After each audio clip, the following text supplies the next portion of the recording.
Good afternoon. My name is Ellen Zwarnstein. I am the Executive Director at the Michigan Center for Civic Education, which oversees the We the People program for that particular state. It's my honor to have the judges here, and they will introduce themselves in just a moment. They will then ask you to introduce yourselves, and then we will begin the hearing.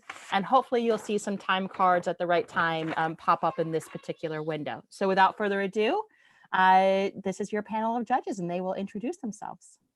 Well, good afternoon, Wisconsin. Good afternoon. I am Justice Barry Anderson. I am an Associate Justice on the Minnesota Supreme Court. I'm the Senior Justice on the court. That just means I've been around a long time. I have a connection to Wisconsin. We have family that has a lake place in Grantsburg, so I get to Wisconsin to enjoy the wonders of the North Woods, and it's a great experience. And so I'm delighted to have the opportunity to be with you here today. I'm connected with the program for many years, but I also served as an assistant coach. And so I had an opportunity a couple of decades ago to learn how stressful this whole experience is for you and how hard you've worked. And now here you are waiting for some off the wall questions from judges, but we're going to have a great conversation. I'm very much looking forward to it. Judges?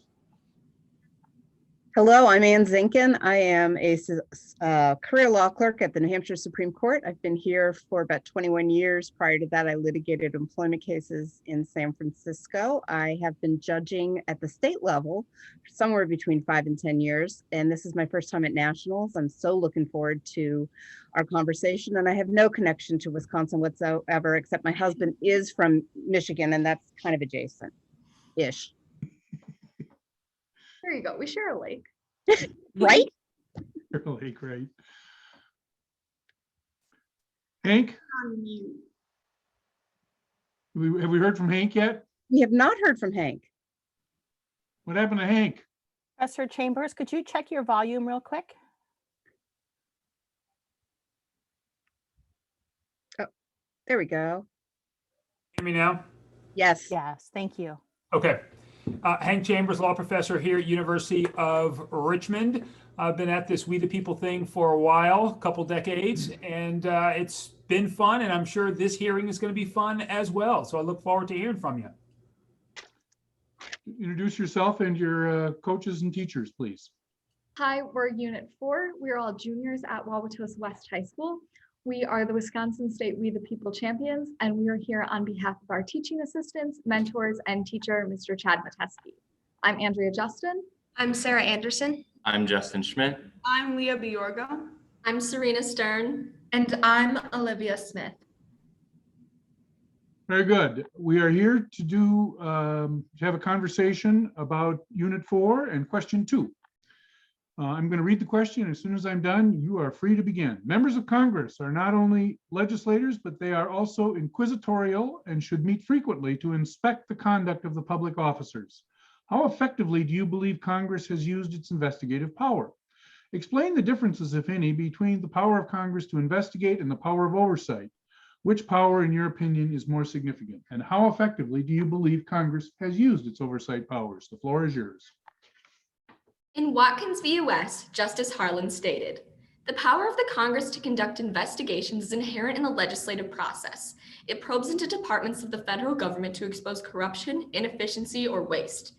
Congress's power of investigation is important because it allows for proper legislation to be passed and to hold the executive branch accountable for their actions in administering laws." Congress has used its investigatory powers both effectively and ineffectively. An investigation is conducted when there is suspected maladministration, a concern that laws are not being followed, or that any government official is exceeding their constitutional authority.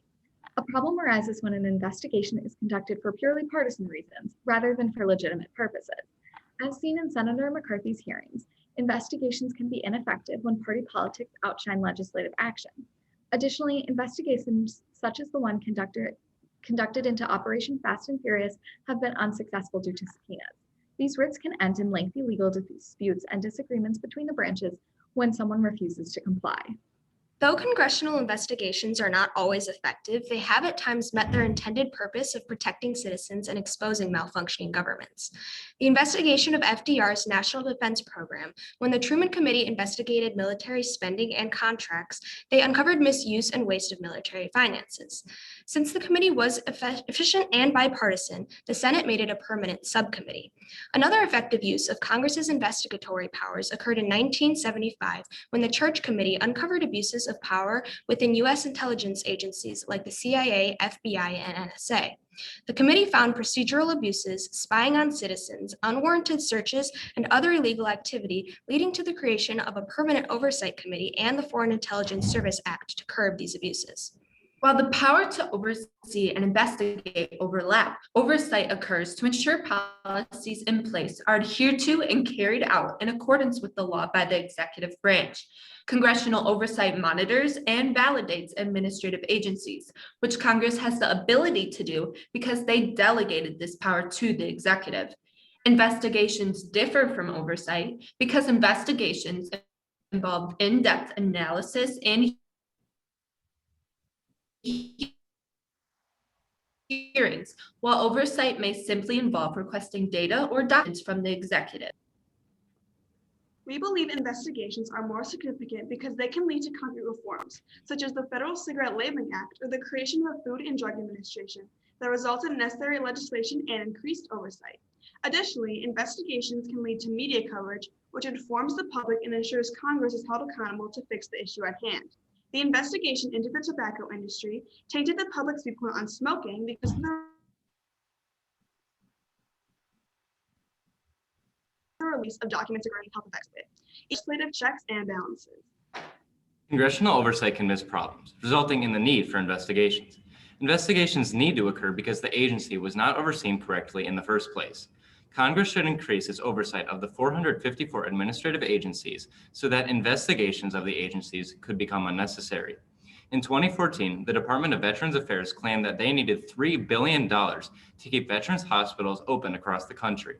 Careful oversight could have prevented this maladministration, and yet the ever-growing number of administrative agencies that puts more strain on legislative oversight. Additionally, corporations and interest groups affect the amount of oversight they receive by supporting and paying congresspeople for funding their initiatives. The 2014 spending bill included benefits for the financial industry and relief reportedly written by lobbyists for Citigroup.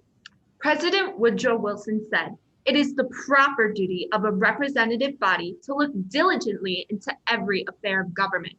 Though this is the intended use of congressional oversight, there are many factors that prove it to be less effective than originally designed. Thank you. This concludes our statement, and we are now ready for your follow-up.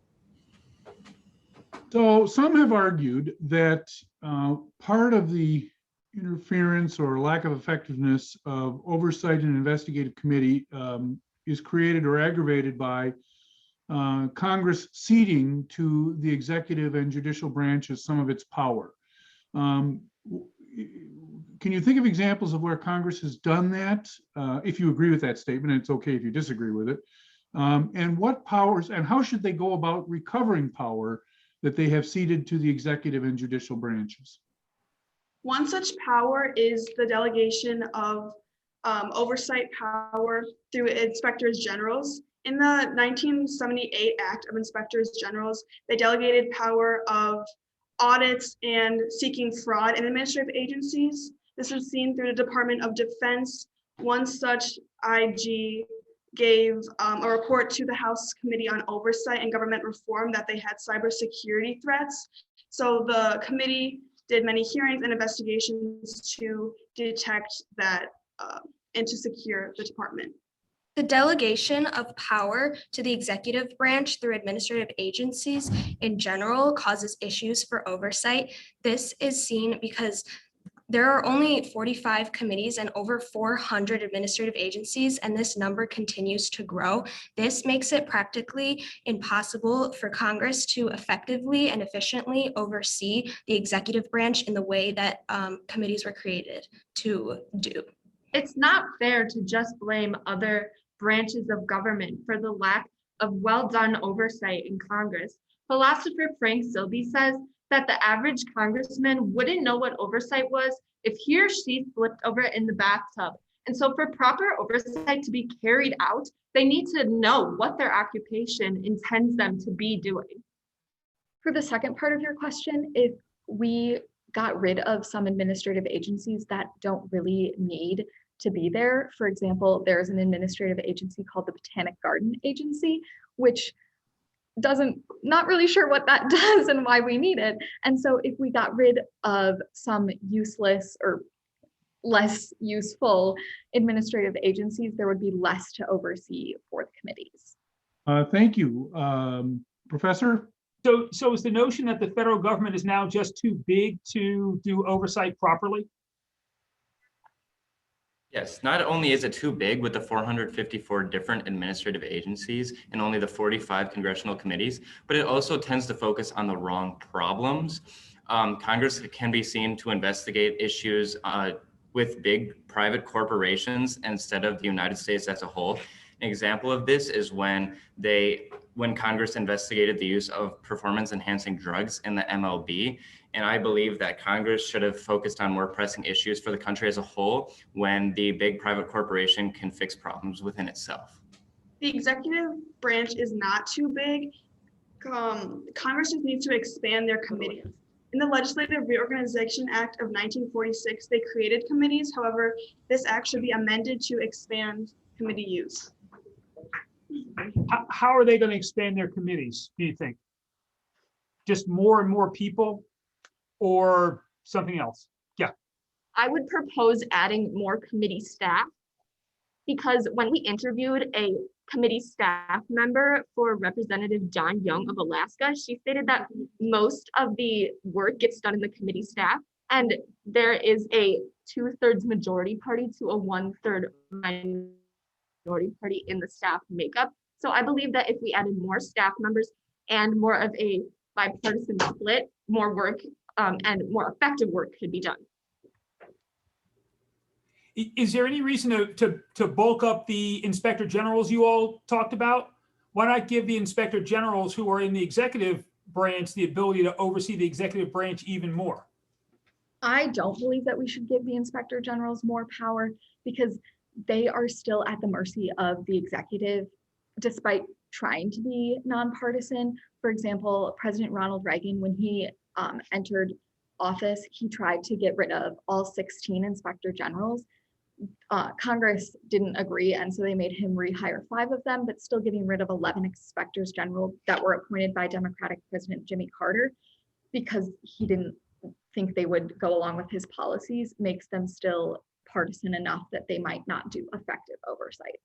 I disagree. I think that inspectors general have shown that they can do a very good job. In 2016, Inspector General Michael Horowitz uncovered abuses relating to FISA in the Federal Bureau of Investigation. And so I believe that inspectors general have shown time and time again that they can be bipartisan, even though the creation of them may not be. Yes, I'm wondering about ways you think that the congressional investigatory power could be enhanced and made more effective. A lot of congressional investigations are very partisan and very split.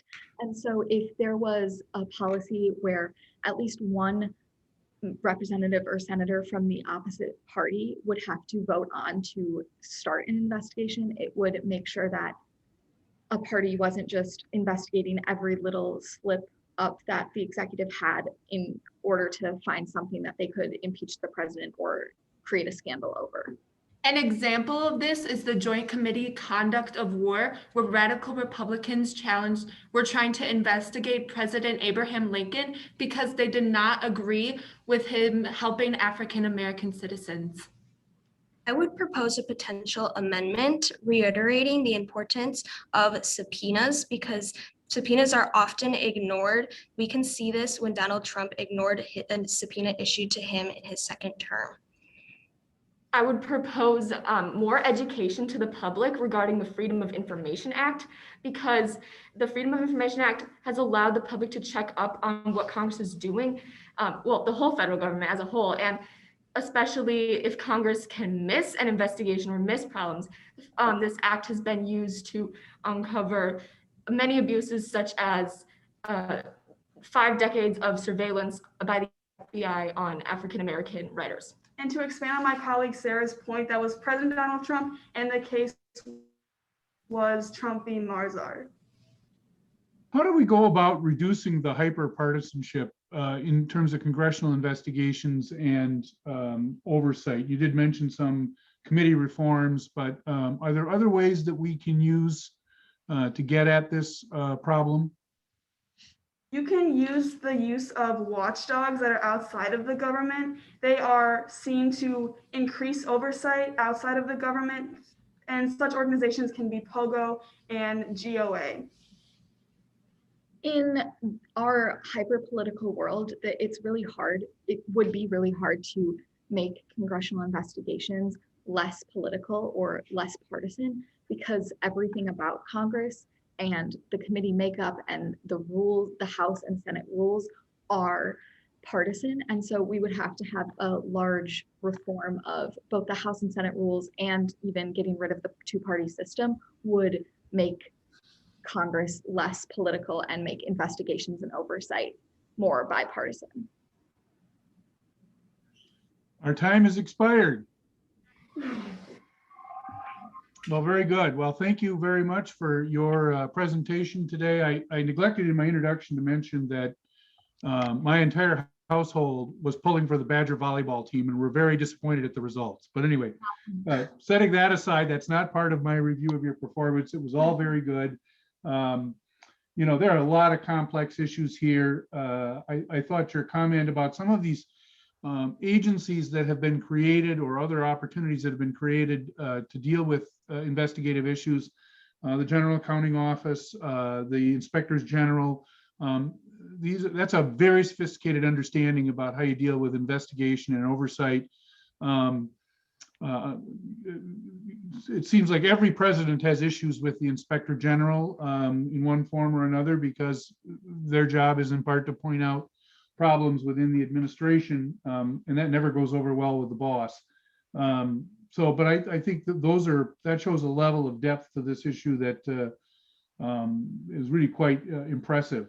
You know, one thing that I think that we maybe could have gone on to a little greater detail is, you know, how does Congress go about recovering power? And one way might be in terms of the legislation it itself passes.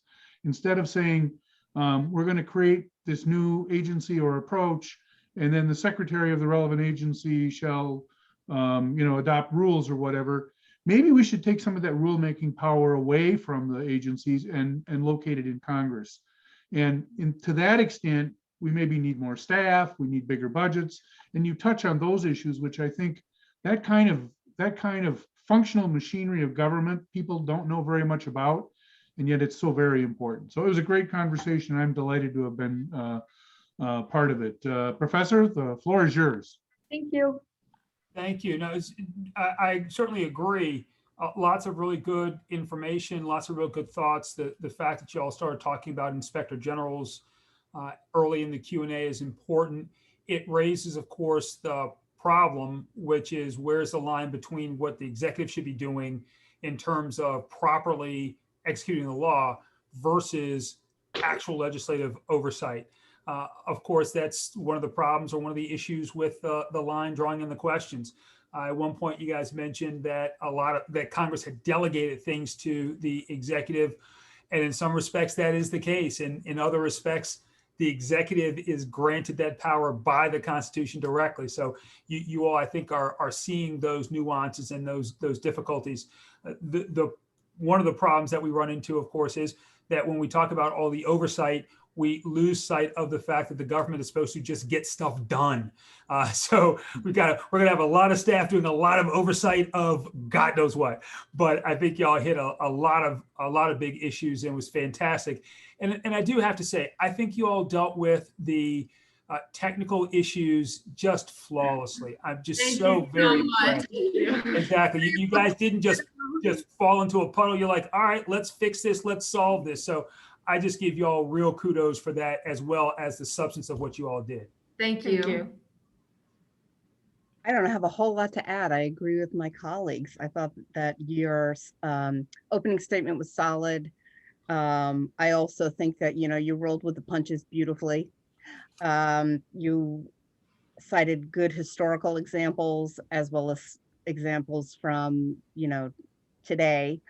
You showed really excellent command of the material. I thought the conversation was good, the debate was good, and I really appreciated being a part of it. Thank you. Thank you so much. Thank you. All right. Congratulations, everybody. That's right. The whole classroom, right? Woohoo! Yeah. Judges.